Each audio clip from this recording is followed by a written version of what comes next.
दो Na 2 Cl लेके भाग जाएंगे and product will be CH3 CH2 CH3। ठीक है, अब मज़ेदार बातें सुनिए क्या है। साथ में ये भी मिलेगा फ्री गिफ्ट, और साथ में ये भी मिलेगा।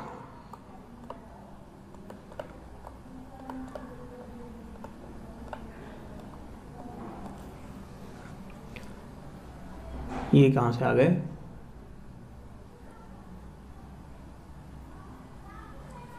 संस्कृति गोयल जी बैच में है।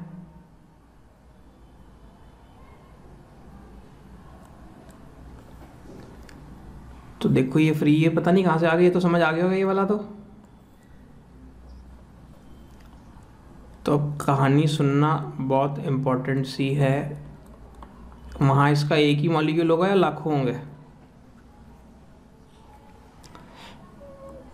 लाखों में से कोई दो, और इसके भी वहाँ लाखों करोड़ों एटम्स होंगे। दो सोडियम एटम से बोले आओ चलो घूमने चलते हैं, क्या बन गया?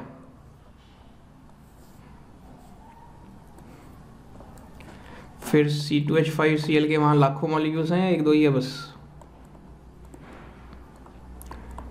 तो वो दो Na+ से बोले हम घूमने चलते हैं।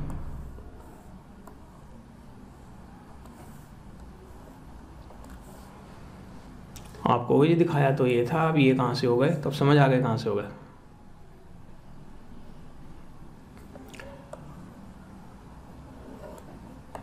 खुशी की बात है, दुख की बात है? एक बनाना था, तीन बन गए। प्रोपेन बनाने की सोच रहे थे, इथेन और ब्यूटेन साथ में फ्री में मिल गए। खुशी की बात है, दुख की बात है? पूरी दुनिया में कहीं भी फ्री देखते ही तो बावले हो जाते हैं लोग, देते हैं फ्री।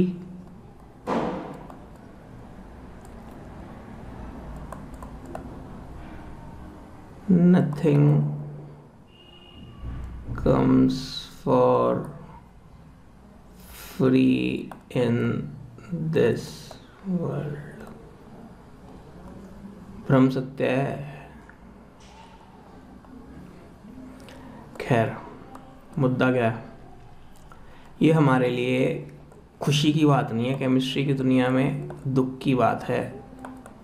Difficult to separate. इनके बॉइलिंग पॉइंट, मेल्टिंग पॉइंट या इनकी फिजिकल प्रॉपर्टीज़, इनकी केमिकल प्रॉपर्टीज़ मिलती जुलती होंगी, इन्हें सेपरेट करने में पसीने आ जाएंगे।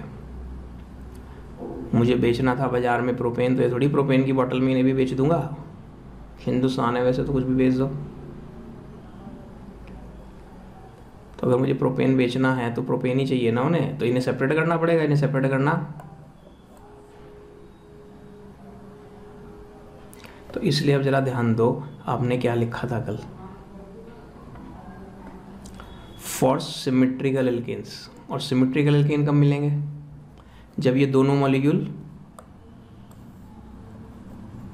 तो इफ डिफरेंट RX ले लोगे तो क्या होगा? मिक्सचर ऑफ एल्केन्स मिलेगा आपको। और मिक्सचर ऑफ एल्केन्स मिलने पर खुशी की बात नहीं, दुख की बात है, क्योंकि उन्हें सेपरेट करना। तो आप कहोगे ना हम तो इस चक्कर में थे जी, ये बना लेंगे तो अनसिमेट्रिकल है। तो आपको जो अनसिमेट्रिकल भी बन रहा है, तो अनसिमेट्रिकल कभी बनता ही नहीं, इसलिए वुड्स रिएक्शन कभी भी अनसिमेट्रिकल एल्केन बनाने के लिए इस्तेमाल ही नहीं करते, क्योंकि कोशिश करते हैं तो साथ में और भी चीज़ें मिल जाती हैं, मिक्सचर बन जाता है जिसे सेपरेट करना डिफिकल्ट हो जाता है। इसलिए वुड्स रिएक्शन सिर्फ और सिर्फ सिमेट्रिकल एल्केन्स बनाने के लिए काम आते हैं। तो क्या इसमें इवन नंबर ऑफ कार्बन ही होंगे हमेशा? तो मीथेन इससे बनेगा नहीं, या तो इथेन बनेगा या फिर ब्यूटेन बनेगा या फिर हेक्सेन बनेगा।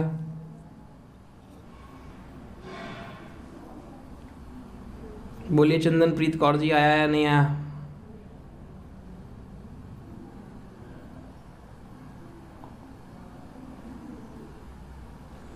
चलें,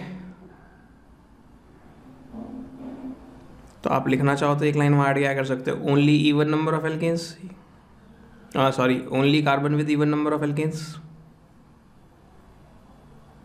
गलत बोल रहा हूँ फिर से, only alkanes with even number of carbon. ठीक है ना। वुड्स रिएक्शन से क्या होगा, only alkanes with even number of carbon. Done.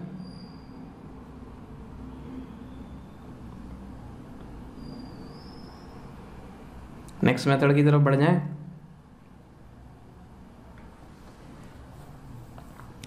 Next method is from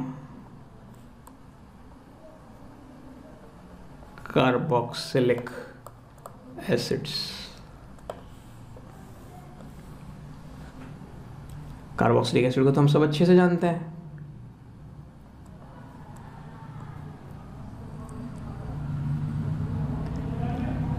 क्या करना है उनका, डी कार्बोक्सिलेशन। डी कार्बोक्सिलेशन मतलब पढ़ाया था एक दिन कभी। जी बिल्कुल सही, रिमूवल ऑफ CO2। जब मैंने एग्जांपल दिया था डिहाइड्रेशन का कि जी फला बंदे को डिहाइड्रेशन हो गया है। डिहाइड्रेशन हो गया मतलब उसकी बॉडी में से पानी निकल गया, रिमूवल ऑफ वाटर। तो इसी तरह D carboxylation, removal of CO2। और वो आप कैसे करते हो, आपने 10th में ही कर लिया था।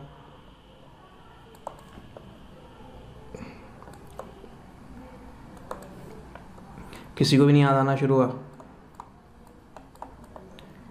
NaOH और CO के मिक्सचर को सोडा लाइम कहते थे और शायद ये 3:1 में लेते थे।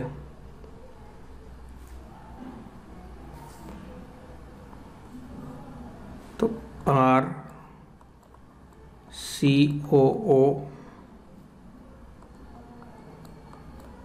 लेता हूँ मैं, तो वो तो हालांकि बुक वाले RCONA लेते थे, याद करो 10th में।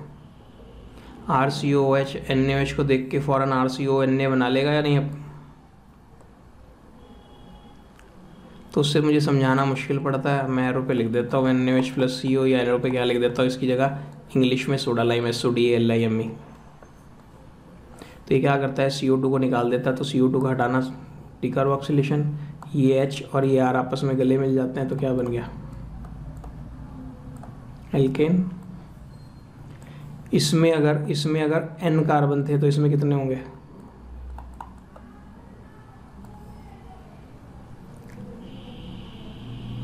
इसमें अगर N कार्बन थे तो इसमें कितने होंगे एक कम हो गया ना बीच से। तो एक रिएक्शन खूब काम आती है to decrease the carbon by 1 conversions करने के लिए। किसी कंपाउंड में एक कार्बन कम करना है तो क्या करो, उस कंपाउंड का किसी तरह एसिड बना दो और फिर उसका डिकार्बोक्सिलेशन कर दो, एक कार्बन कम हो जाएगा। अब इसमें भी क्या प्रॉब्लम है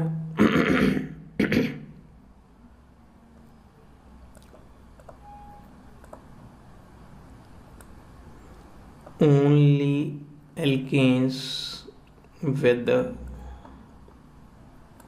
even number of carbon। इससे भी क्या होगा, सिर्फ और सिर्फ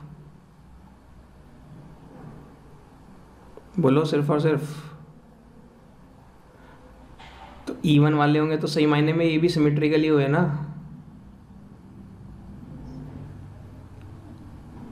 संस्कृति गोयल जी, मेरी आवाज नहीं आ रही आपको?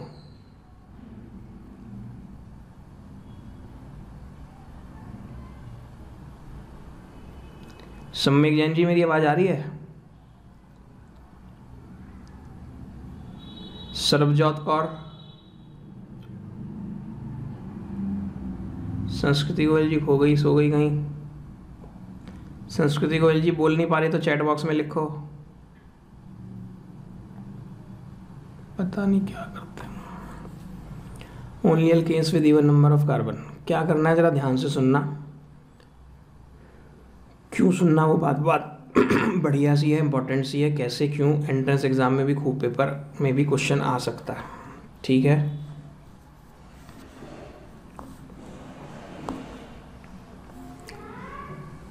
एनआर बताया था सर, नेम रिएक्शंस। आपने एक बड़ा सा रजिस्टर बनाया था ना ऑर्गेनिक के नाम का। तो जो ऑर्गेनिक का बड़ा सा रिएक्शन चैप्टर बनाया था उसके साथ में एक छोटी सी कॉपी भी बना लो, हार्ड कवर वाली। ठीक है, और उस हार्ड कवर वाली कॉपी में 2 इक्वल हाफ्स कर लेना, फाड़ के नहीं, बिना फाड़े। पहले हाफ का नाम रख लेना नेम रिएक्शंस और दूसरे हाफ का नाम रख लेना रिएक्शन मैकेनिज्म्स।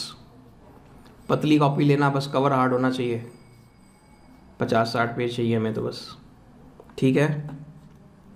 तो जो हमने नेम रिएक्शंस लिखनी है, तो नेम रिएक्शंस वाले हेडिंग में आप क्या लिख लेना अब तक, ये एक तो सेबेटायर्स एंट्रेंस रिएक्शन, जब आपने इन रिएक्शन में निकल का इस्तेमाल करा था, वो हालांकि मेरे कोर्स में नहीं है, नॉट इन कोर्स, साथ में लिख लेना क्रॉस, ना 11th के है ना 12th के है, ये रिएक्शन नाम से रिएक्शन है लेकिन नाम नहीं है। वुड्स रिएक्शन कोर्स में है, और वुड्स रिएक्शन के साथ भी मैंने शायद एनआर लिखा होगा या भूल गए, लिखा है देखो एनआरएस नेम रिएक्शन। तो जो रिएक्शंस किसी साइंटिस्ट के नाम पे हैं या किसी स्पेसिफिक कंपाउंड के नाम पे भी हैं कुछ रिएक्शंस, तो उनको नेम रिएक्शंस कहते हैं। और बोर्ड के पेपर में, 12th क्लास के बोर्ड के पेपर में ऐसा कहते हैं वो बोर्ड वाले कि हम 2 मार्क्स की 2 नेम रिएक्शंस देंगे ही देंगे।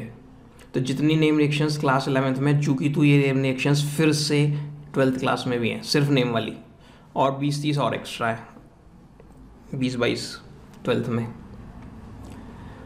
और जो सेकेंड हाफ आपने बनाया, वो सेकेंड हाफ बनाना आपने रिएक्शन मैकेनिज्म्स का। किसका? तो उस रिएक्शन मैकेनिज्म में अब तक तो हमने कुछ नहीं लिखा, पीछे याद करो पिछले चैप्टर में आया था या नहीं आया था, कहाँ था ना कि रिएक्शन मैकेनिज्म की सिर्फ एक डेफिनेशन लिखवाई थी वहाँ, sequential account of each step, और बोला था अब नेक्स्ट लेसन में बता दूंगा, समझा दूंगा। तो वो डेफिनेशन समझाने का वक्त भी आ गया। तो देखिए करना क्या होता है हमें इसमें, बोलो सर।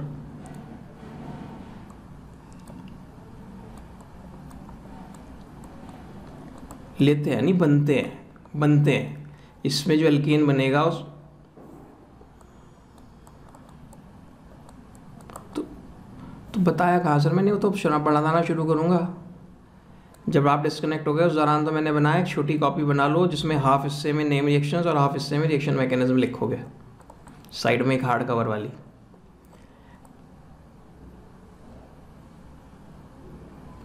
कुछ नहीं बताया सर, कुछ नहीं बताया। पीछे बताया कि वुड्स रिएक्शन में भी नेम रिएक्शन है, कॉल्स रिएक्शन भी नेम रिएक्शन है, और अभी 5 मिनट रुक जाओ, दोबारा आएगी आपकी बात। मैंने किसी कार्बोक्सिलिक एसिड का सोडियम सॉल्ट है क्या ये, R की जगह CH3, R की जगह CH3 रख दूं तो क्या सोडियम एसिडेट?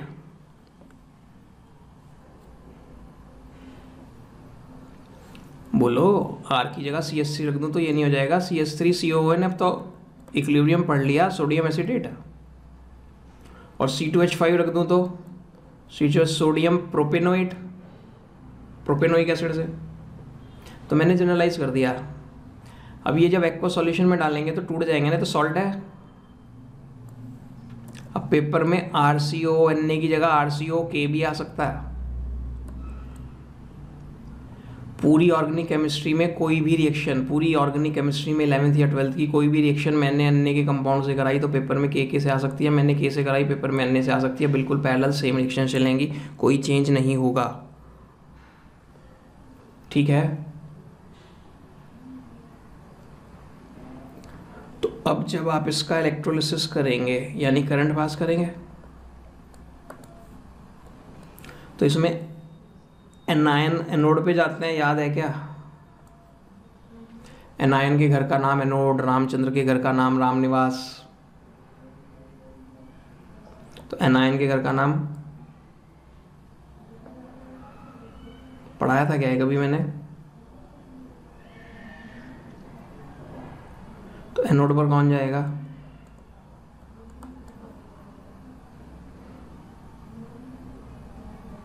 एनायन कौन है? RCO negative. एनोड पे क्या चार्ज होता है? एनायन एनोड पे जा रहा तो एनोड पे पॉजिटिव होता होगा या नहीं? तो पॉजिटिवली चार्ज एनोड यानी इलेक्ट्रॉन्स का भूखा एनोड। तो इलेक्ट्रॉन का भूखा एनोड इससे इलेक्ट्रॉन छीन के खाएगा क्या?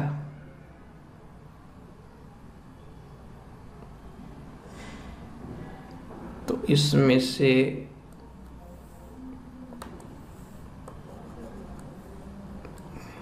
वो गलत नहीं था और अच्छा समझ आ जाए इसलिए मैं ऐसे लिख रहा हूँ।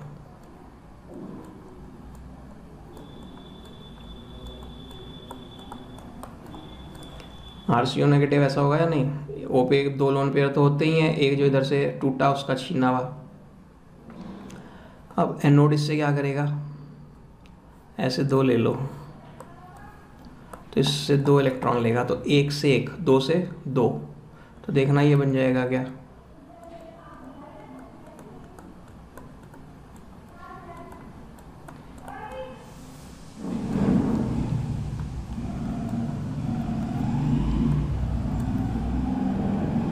इन 2 डॉट्स में से एक डॉट चला गया। आपको भी एक कहाँ गया, 2 गए, तो 2 में से 2 गए तो 1 में से तो 1 ही गया ना।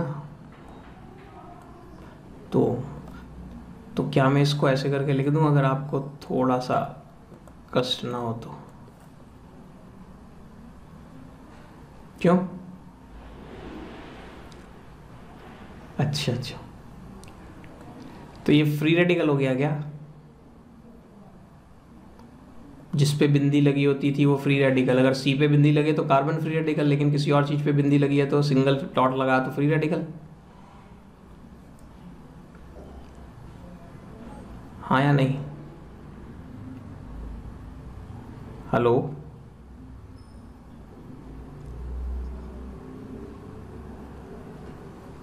अब इसमें से ये CO2 निकल जाए तो ये 2 हैं, 2 हैं तो कितने CO2 निकलेंगे, क्या रह जाएंगे, 2।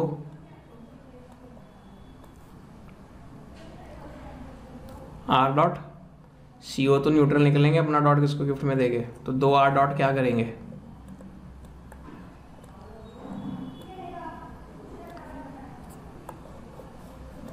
क्या ये एल्केन है?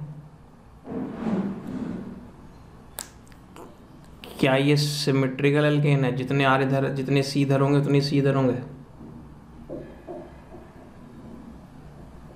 बोलो, जितने C इस साइड होंगे उतनी C इस साइड होंगे। जब दोनों तरफ इधर 3 हुए तो इधर भी 3, तो भी 6 बना, इधर 2 है तो इधर 2, तो भी 4 बना, मतलब इवन बना ना। तो यही वुड्स रिएक्शन में हुआ था सार्थक जी या सम्यक जी, उसमें भी क्या हुआ था, जितने कार्बन इधर इतने कार्बन इधर थे या नहीं, तो उसमें भी इवन नंबर थे। अब इसमें कितने कार्बन थे, मान लो n, तो इसमें कितने होंगे,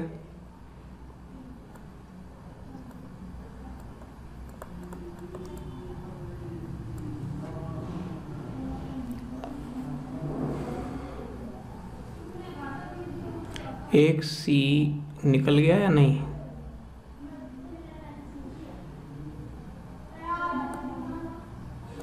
एक मॉलिक्यूल में से, 2 मॉलिक्यूल में से 2 CO2 निकले तो एक में से 1 निकला या नहीं, 2 मॉलिक्यूल में से 2 C निकले तो एक में से 1 निकला ना। और जब 1 निकला तो क्या करना है, n-1, और फिर 2 मॉलिक्यूल के 2 R आपस में गले मिल गए, इसलिए ट्वाइस। तो पहले n अगर थे तो n-1 तो इसलिए हुआ कि एक में से एक CO2 निकल गया, फिर हाँ जी,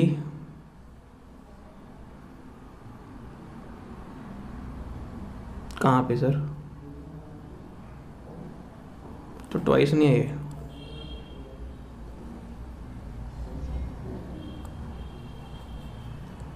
नहीं आया ऊपर, इसमें एल्केन में, इसमें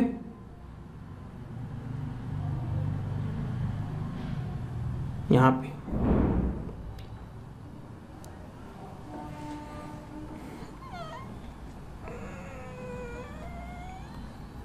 हमें कार्बन किसके बताने हैं, एक मॉलिक्यूल के या 2 मॉलिक्यूल के,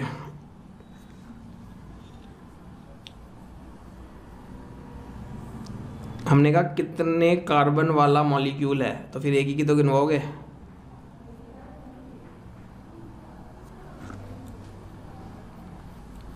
अच्छा, मजा नहीं आया,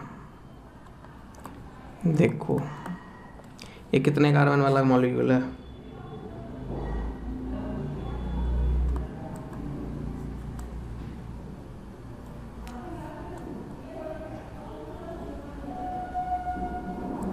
इसका मैंने इलेक्ट्रोलिसिस करा,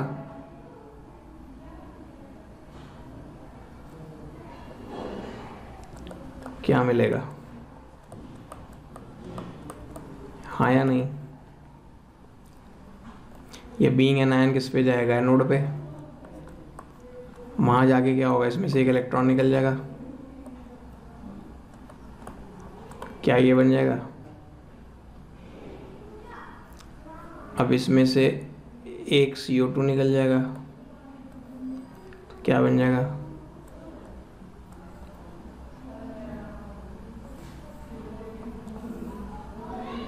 अब CH3 डॉट क्या धक्के खाता घूमे,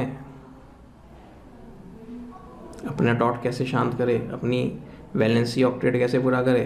तो क्या बोला, 2 मॉलिक्यूल ले लो, तो 2 मॉलिक्यूल भले ही ले लो, मॉलिक्यूल तो 2 ही कार्बन का कहलाएगा, सॉल्ट तो 2 ही कार्बन का कहलाएगा।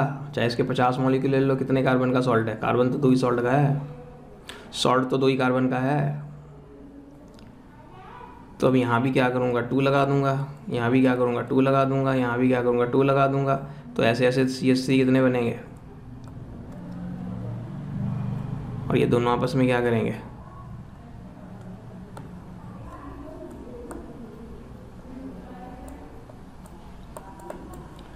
आया या नहीं।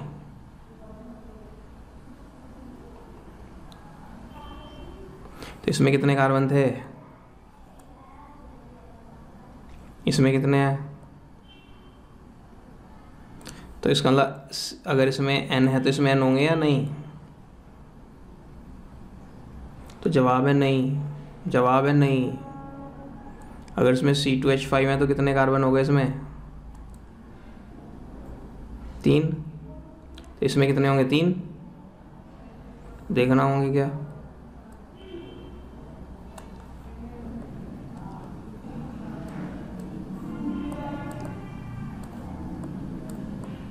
कितने हुए। अब इसमें n थे तो देखना इसमें ये वाला फॉर्मूला काम कर गया क्या, इसमें 3 थे तो यहाँ लिखो 3, 3 - 1 2, 2 का ट्वाइस 4, 4 नहीं हुए। तो ये वाला फॉर्मूला अगर कितने भी हैं, और देखो इसमें हमेशा इवन बनेंगे या नहीं, किसी भी नंबर में से 1 माइनस करो, ऑड में से करो या इवन में से करो, तो ऑड में से करोगे इवन बन जाएगा, इवन में से 1 माइनस करोगे ऑड बन जाएगा। लेकिन 2 से मल्टीप्लाई होते ही इवन ही होगा, तो इसलिए इससे हर हाल में इवन नंबर ऑफ कार्बन ही बनेंगे। आया भी या नहीं आया,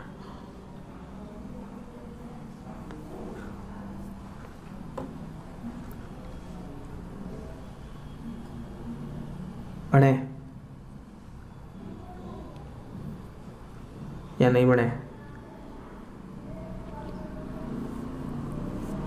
तो ये रिएक्शन का मैकेनिज्म है कि रिएक्शन में क्या क्या हुआ जी, पहले तो ये बना,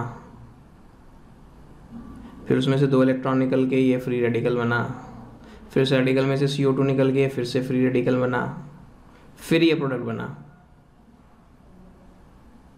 तो ये क्या है, रिएक्शन के स्टेप्स बता रहे हैं ना, अंदर रिएक्शन के दौरान क्या क्या हुआ, कौन सा इंटरमीडिएट बना, कौन सा बॉन्ड टूटा। तो ये क्या बता रहे हो आप, रिएक्शन मैकेनिज्म बता रहे हो। ये सब कहाँ हो रहा है, अब कैथोड पे क्या होगा,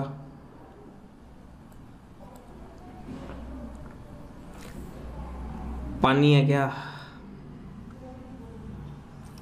पानी में H+ भी है क्या, तो H+ बीइंग कैटायन कहेंगे, मैं जाऊंगा कैथोड पे, Na+ बीइंग कैटायन कहेंगे, मैं जाऊंगा कैथोड पे, कह सकते हैं क्या।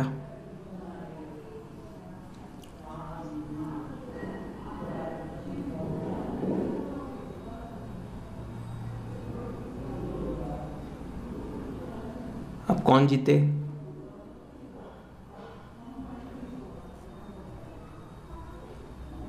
Na तो एल्कली मेटल है, रिएक्टिव मेटल है, उसकी शान तो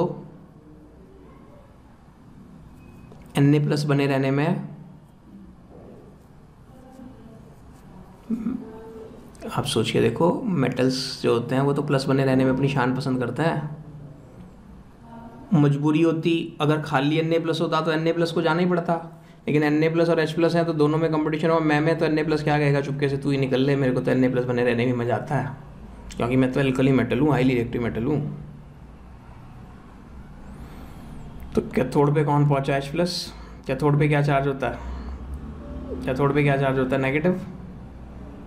तो वो इसे खाने के लिए क्या देगा, इलेक्ट्रॉन। ले भाई खा, तू आया है, ये क्या बनेगा, H.।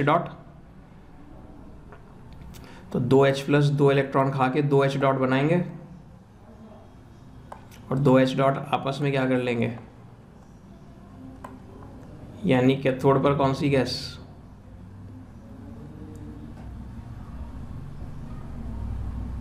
तो ये हमने इसका मैकेनिज्म कर लिया,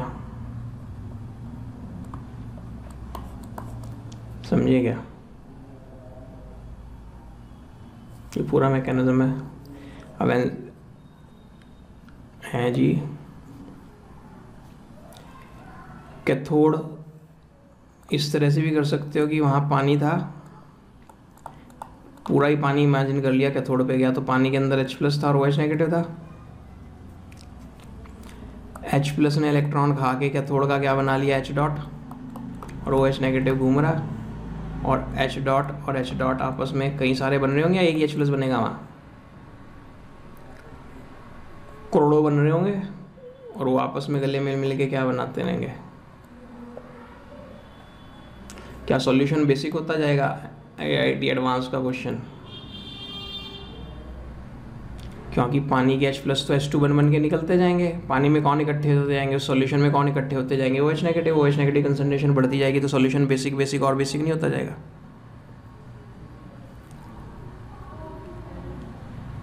बोलो,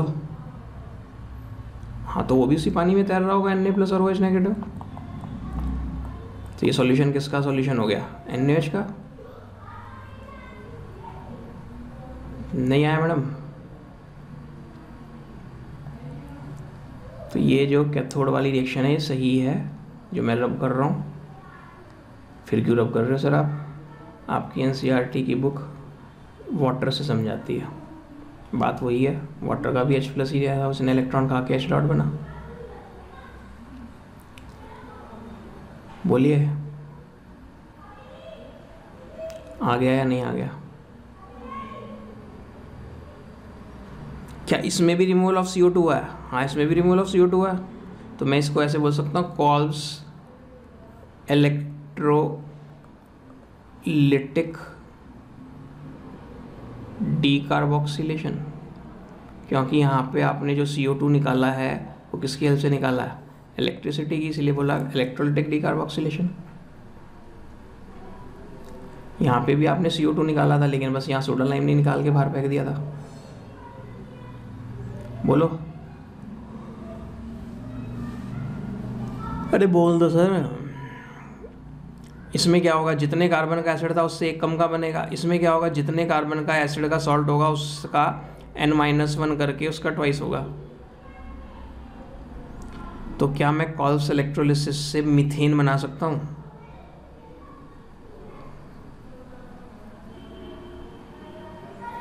क्या मैं कॉल्स इलेक्ट्रोलिसिस से मीथेन बना सकता हूँ, क्योंकि जब ट्वाइस करेंगे तो हर हाल में कम से कम 2 कार्बन तो होंगे ही भाई, ब्रैकेट में डिफरेंस कम से कम छोटा से छोटा डिफरेंस 1 तो आएगा ही, या नेगेटिव में भी आ सकता है, या 0 भी आ सकता है, नहीं ना।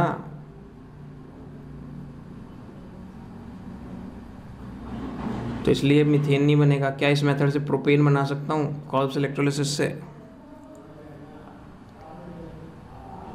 क्यों,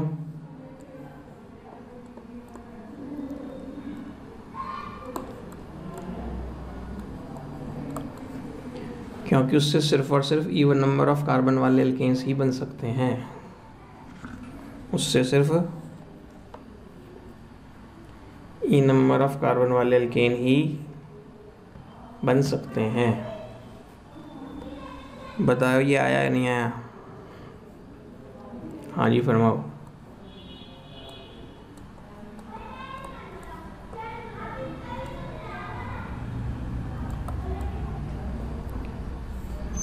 वैसे देखा जाए तो कैसे देखा जाए?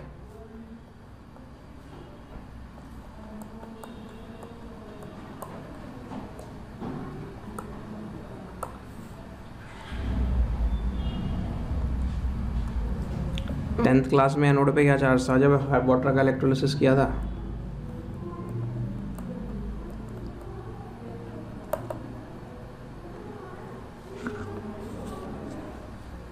यही था, कुछ और था? मुझे तो बता दो।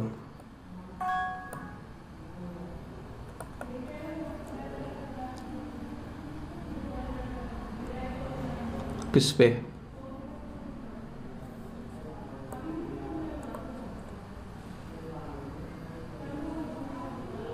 हाँ जी,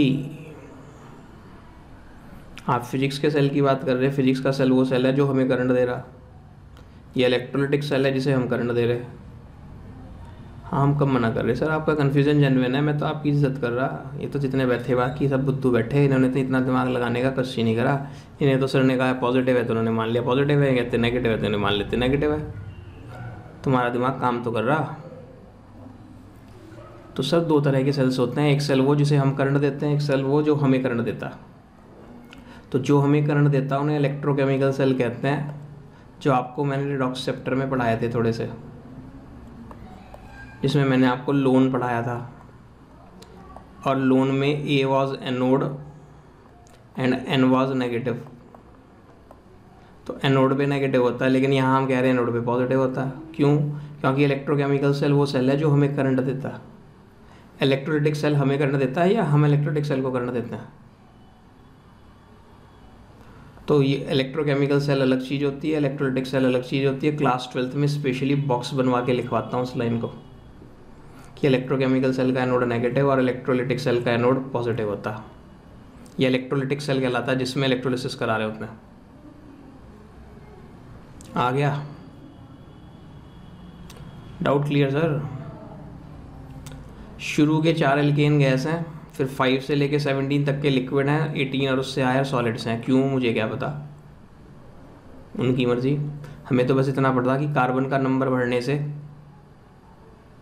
सरफेस एरिया बढ़ता है, सरफेस एरिया बढ़ने से लंडन फोर्सेस बढ़ती हैं, और लंडन फोर्सेस बढ़ने से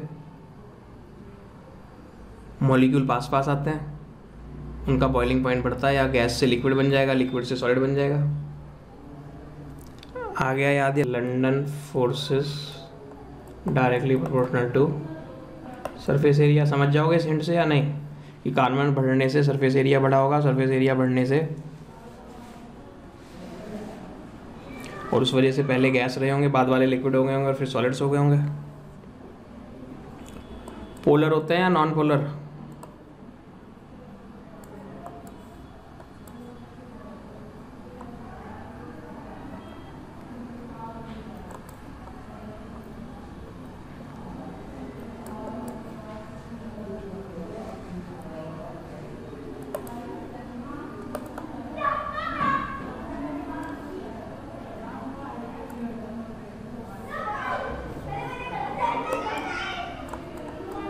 odourless, smellless, without smell, ODOUR।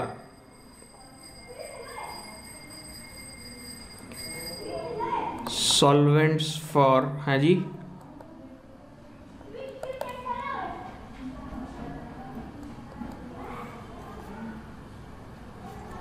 Solvents for non ionic compound.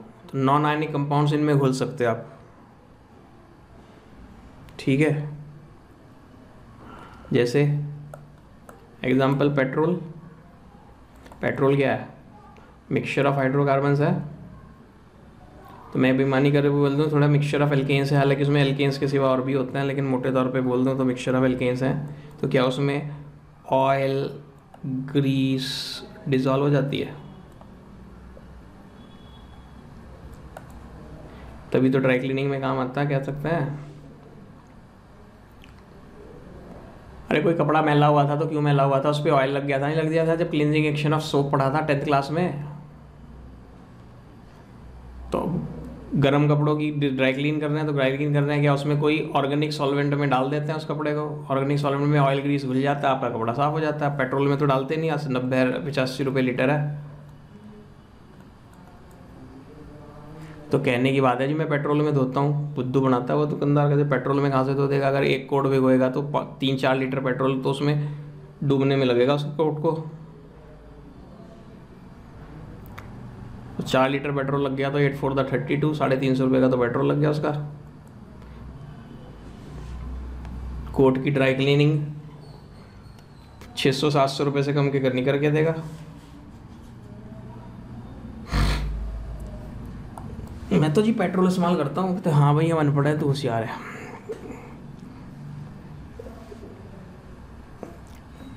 समझा दी उसे।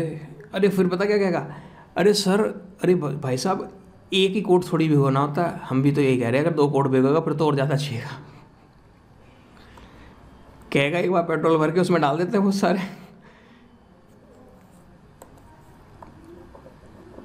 भाई 2 कोट डालेगा तो 2 कोट ज़्यादा नहीं पियेंगे बस। तो लोग ऑर्गेनिक सॉल्वेंट यूज़ करते हैं, कोई मेरा ख्याल कुछ लिक्विड पैराफिन वगैरह यूज़ करते हैं। अब ये बात भी पढ़ाई भी है कई बार, BP increases with increase in number of carbon. वही बात है ना, 5 कार्बन से 6 कार्बन वाले का बीपी ज़्यादा होगा, 6 से 7 वाले का ज़्यादा होगा। क्यों? कार्बन के बढ़ने से सरफेस एरिया बढ़ रहा होगा, लंडन फोर्सेस बढ़ रही होंगी, मॉलिक्यूल पास पास आ रहे होंगे, बीपी बढ़ता जा रहा होगा। However it decreases with increase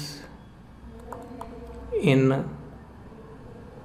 branching. ये भी पढ़ा है, याद है वो कहानी 20 मीटर रस्सी वाली, दोस्त की रस्सी, और दूसरी बार अपने कमरे में हमने काट के रख ली थी। जितने हैं सबको पता ना,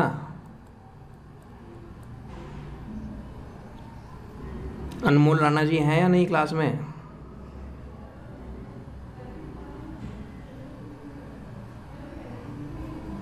जिसका नाम लोग होते नहीं है होते हैं तो जो बोलते नहीं है।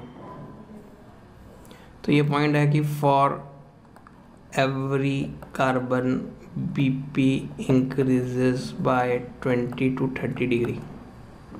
एक कार्बन के बढ़ने से बॉइलिंग पॉइंट सीधा 20 से 30 डिग्री बढ़ जाता है।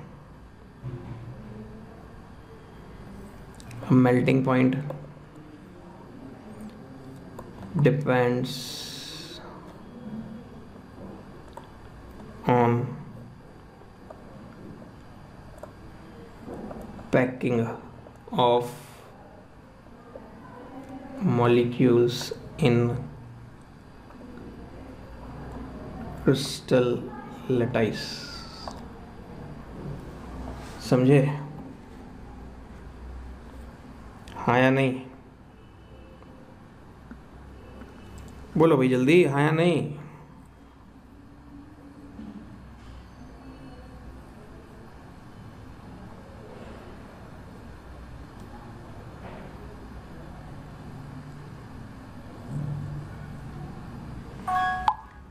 नहीं समझे? हेलो, आवाज़ नहीं आ रही क्या किसी को भी? बीच में तो मैं चुप हुआ था ना आप लोगों के आंसर के इंतजार में कि आप जवाब दोगे। बात समझ आ रही है? नहीं, आप सब चुप रहे। मैं कहा शायद कोई सोच रहा हो कि आ ही नहीं आई। सॉलिड्स में पार्टिकल्स चिपक के बैठे होते हैं, तो वो क्या बनाते हैं सॉलिड्स में? क्रिस्टल लैटिस बढ़ाते हैं। बताया था जब आयनिक कंपाउंड पढ़ा रहा था। तो जितना ज़्यादा क्लोज पैक्ड होंगे उतना मेल्टिंग पॉइंट ज़्यादा होगा, और जब मेल्टिंग पॉइंट ज़्यादा होगा तो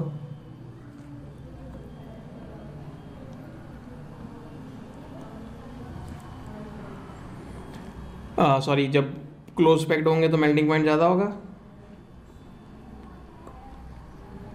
अब क्लोज पैक्ड क्या सिमेट्री पे डिपेंड करेगा? सिमेट्री का क्या मतलब है? मैंने आपसे कहा ये सरिये हैं, सरिये तो जानते हो सब, आयरन बार्स, स्टील बार्स, इन्हें इस सूटकेस में पैक कर दो, ज़्यादा से ज़्यादा भर लो। भर लोगे, फिर मैं बोलूँ ये सरिये हैं, ये सरिये हैं, ये सरिये, इन्हें भर लो, इन्हें भर लो। ये तो उलझ जाएंगे सारे। तो ये क्या होगी, ये क्लोज पैक हुए नहीं हुए? क्यों हुए close pack? Being symmetrical are close packed, और ये नॉट क्लोज पैक्ड। तो किसे, ये मैंने आपसे कहा पेड़ की टहनियाँ हैं, इनका बंडल बना लो, बना लिया, कहानी याद आ गई। अब इसे तोड़ो, एकता में शक्ति। तो मैं उस बात को लिंक कर रहा हूँ, जब ये क्लोज पैक हो गए तो इन्हें तोड़ना यानी इन्हें मेल्ट करना, इन्हें दूर दूर करना मुश्किल हो गया। फिर दूसरी बार मैंने बोला ये पेड़ की टहनियाँ हैं, ये क्या है? पेड़ की टहनियाँ, इनका बंडल बना लो, इनका बंडल बना लो। तो किसका बंडल उलझा उलझा ज़्यादा होगा? इसका। लेकिन क्लोज पैक्ड कौन सा होगा? ये क्लोज पैक्ड होगा या ये क्लोज पैक्ड होगा? फर्स्ट वाला। ये तो उलझ जाएगा, क्लोज पैकिंग तो होगी नहीं आई बात। फिर क्या करें? आ गई तो जल्दी बताओ। चलिए सर, अब तो नहीं भूलेंगे। तो मैं आपसे पूछूं पेंटेन, पेंटेन यानी नॉर्मल पेंटेन यानी सीधा साधा शरीफ पेंटेन। फिर पूछूं आइसोपेंटेन, और फिर पूछूं नियोपेंटेन। समझ गए क्या तीनों बातें? This is normal pentane, this is isopentane and this is neopentane. अब इनमें ब्लड प्रेशर किसका सबसे ज़्यादा होगा? दोनों, तीनों पे 5-5 कार्बन है, क्योंकि उसमें सरफेस एरिया ज़्यादा होगा या नहीं? और मेल्टिंग पॉइंट किसका ज़्यादा होगा?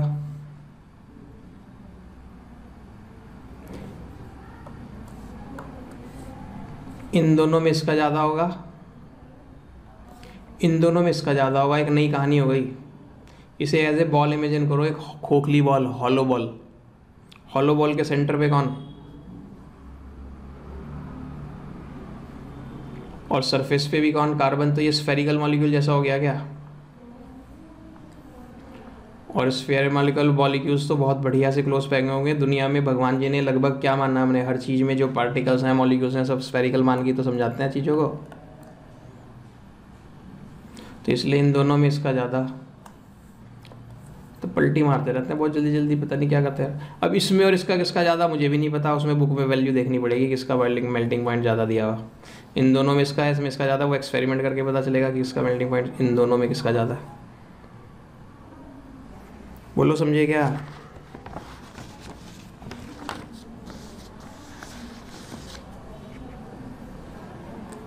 अब आपकी आई केमिकल प्रॉपर्टीज। पिछले लेसन के क्वेश्चन कर लिए ना सारे? कभी पता चला मैं ही पढ़ाता जा रहा हूँ, आप कुछ नहीं कर रहे और वहाँ एग्जाम में टेस्ट में मामला गड़बड़ हो जाए।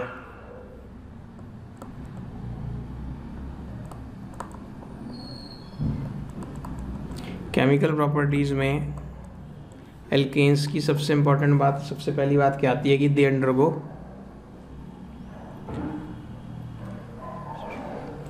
Substitution reaction. वर्ड तो आप समझते हैं, कोई आता है किसी को धक्का दे के उसकी जगह ले लेता है। तो सब्स्टिट्यूशन रिएक्शंस में वो जो पहली बात पढ़ाता है डेट इज हेलोजिनेशन। हेलोजन का आना हेलोजिनेशन कहलाता होगा।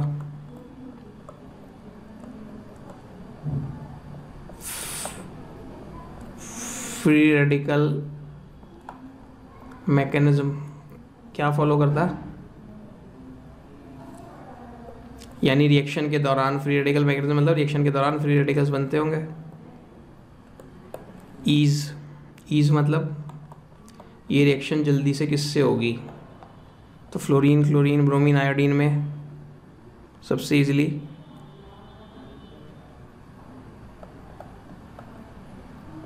आयोडीन से होती है, फ्लोरीन से होती है। और इससे तो इतनी जल्दी होती है TOO2 violent to control, boom भड़ाका हो जाएगा, फिर तो वहाँ ब्लास्ट हो जाएगा। और इससे ज़्यादा, तो इससे बहुत ही स्लो हो जाती है, तो इसलिए किससे करते हैं, Cl2 से या फिर Br2 से। ठीक है, आयोडीन के साथ क्या हो जाता है, वेरी स्लो और रिवर्सिबल भी हो जाती है। स्लो प्रोसेसेस तो रिवर्सिबल होते थे, रिवर्सिबल रिएक्शन याद आ गया इक्विलिब्रियम चैप्टर, बैकवर्ड भी जाने लगती है साथ के साथ।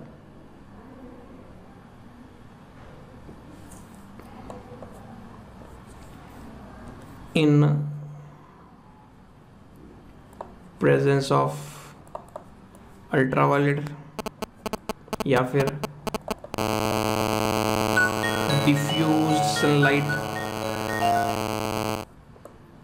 डिफ्यूज्ड सनलाइट, तो सनलाइट ही लिखा है तो भी वही डिफ्यूज सनलाइट का पता नहीं, डायरेक्ट सनलाइट नहीं मारते होंगे, कुछ बीच में ग्लास व्लास लगाते होंगे, मुझे नहीं पता क्या, खाली सनलाइट लिखा हुआ भी होता। और हीट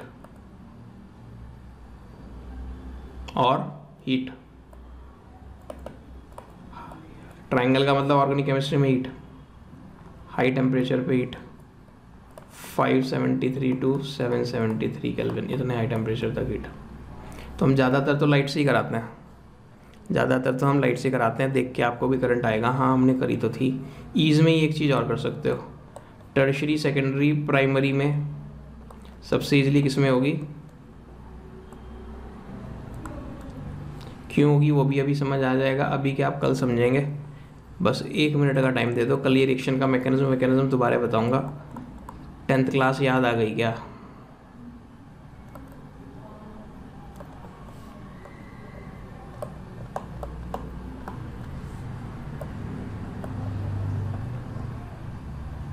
अब तो आप बड़े हो गए, लाइट को HNU भी लिख सकते हैं, फोटोन।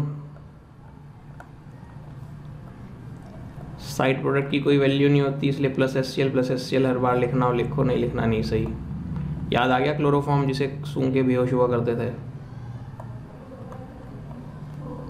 इसका CCl4, गाड़ी जाके CCl4 पे रुकी, बार बार क्लोरीनेशन हो रहा है, इसको फोटो क्लोरीनेशन बोल दो क्या? जिंदगी में जहाँ भी कहीं फोटो वर्ड आएगा वहाँ जरूर राइट का रोल होगा, दिमाग लगा के देख लेना। फोटोक्रेमिक लेंसेज, ऐसे लेंसेज जो रोशनी में आती कलर चेंज कर लेते थे। Photosynthesis in presence of sunlight, photography in presence of light, जहाँ जहाँ फोटो आएगा वहाँ वहाँ लाइट होगी। सनलाइट जरूरी नहीं है, लाइट होगी। फोटोग्राफी सनलाइट में जरूरी है, वो कभी वहाँ स्टूडियो में फ़ोटो खिंचवाया हो तो फिर तो खूब तेज बल्ब जला के खींचते हैं, सनलाइट तो नहीं होती। ठीक है जी।